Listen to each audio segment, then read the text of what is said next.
Good morning, this is Bhargav Reddy of APAC Assistance Asia Pacific team. I'm discussing main issues in East Asia Pacific. Today it's Tuesday, 26th of March. Firstly, in Thailand, two political parties have started negotiations to form a coalition government in Thailand.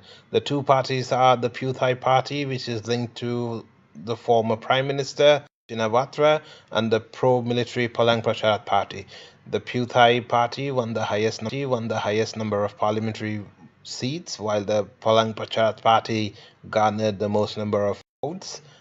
The Pheu Thai Party captured 135 seats, but it won only the second highest number of votes, 7.4 million. That's 21% of the votes. The Election Commission's unofficial 94% vote count. The Palang Pracharat Party won only 97 seats, the second highest number of parliamentary seats, but it won the popular vote with 0.9 million votes. That's 22.2% of the total votes. The party's prime ministerial candidate Sudarat has demanded that the party with most seats should be given the first shot at forming a coalition government. There's a possibility that the liberal anti-military parties, including the Future Forward Party, will join the Pheu Thai Party. For a coalition, the parties will have 215 seats in the lower house. Smaller parties in this scenario will play a crucial role, including the Boom Jai Thai Party, which has 51 seats. It is unclear which of the two parties will be the first to form a governing coalition. A party or coalition of parties needs 215 seats to have a majority in the parliament and secure the right to nominate the prime minister. If the parties fail to form a majority coalition, the 250-member Senate will come into choose with the 500-member lower house. Scenario will make Prime Minister Prayut Chan-o-cha retain leadership of Thailand, while Prayut may remain as the country's prime minister. The country faces the likelihood of an unstable government, irrespective of which party leads a coalition government. The opposition will have enough support to frustrate the government's legislation efforts. Indonesia, the Indonesian Farmers Association, acclaimed as the biggest farmers group in the country, declared its support for President Joko Widodo 17 presidential elections. Widodo welcomed hundreds of farmers' representatives at the State Palace in Jakarta yesterday.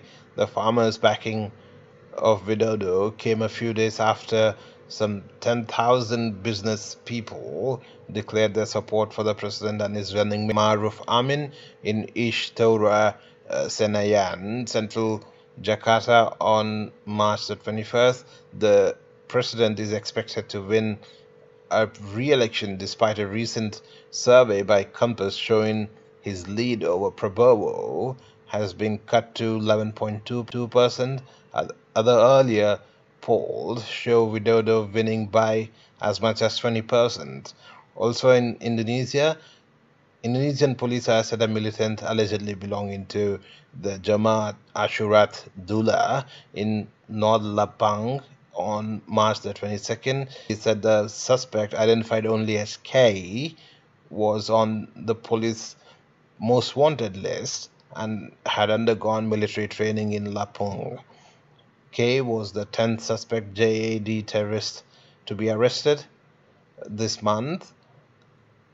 Continued arrests of suspected terrorists highlight proactive efforts and preparedness against the Islamic terror groups by the security forces. The arrests, though, also point to the possibility that there are some terrorists in the country waiting to launch their attacks.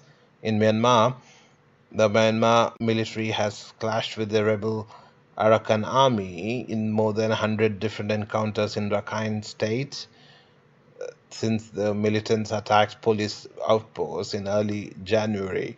Three military leaders made the disclosure in a press conference yesterday. The military said that the military's recent clashes with the Arakan army, including the shooting of alleged civilians in Maruk Yu Township, after insurgency measures. Earlier, The Commander-in-Chief, Senior General Min Aung Hlaing, told 22 political parties in Naypyidaw that the military was exercising restraint and patience in order to avoid instability in Myanmar. The meeting was organized by the military-backed Union Solidarity and Development Party. The fighting in Rakhine is likely to intensify, with military justifying its reported shooting of civilians. Clients are advised to avoid Rakhine and its neighboring states as the fighting between the military and ethnic rebels continue. In Malaysia, Prime Minister Mahathir Mohamad voices disappointment with the recent remarks of Poo MP Nurul Izzah Anwar about the Pakatan Harapan government.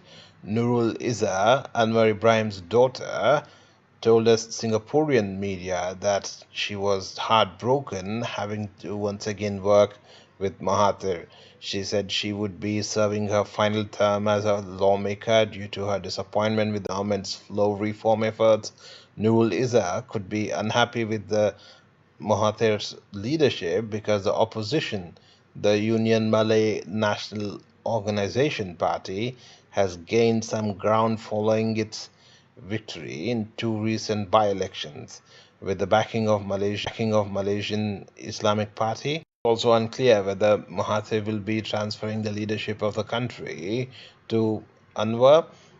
Mahathir's party is pressuring him to keep the premiership until the next general elections, and Mahathir is yet to announce a definite plan to leave the transfer the power. Please check us out at www.apacassistance.com, where you can buy our advisories, alerts, and assessments on a pay-per-view basis, or email us at info@apacassistance.com to inquire about our East Asia Pacific or South Asia risk management memberships. Good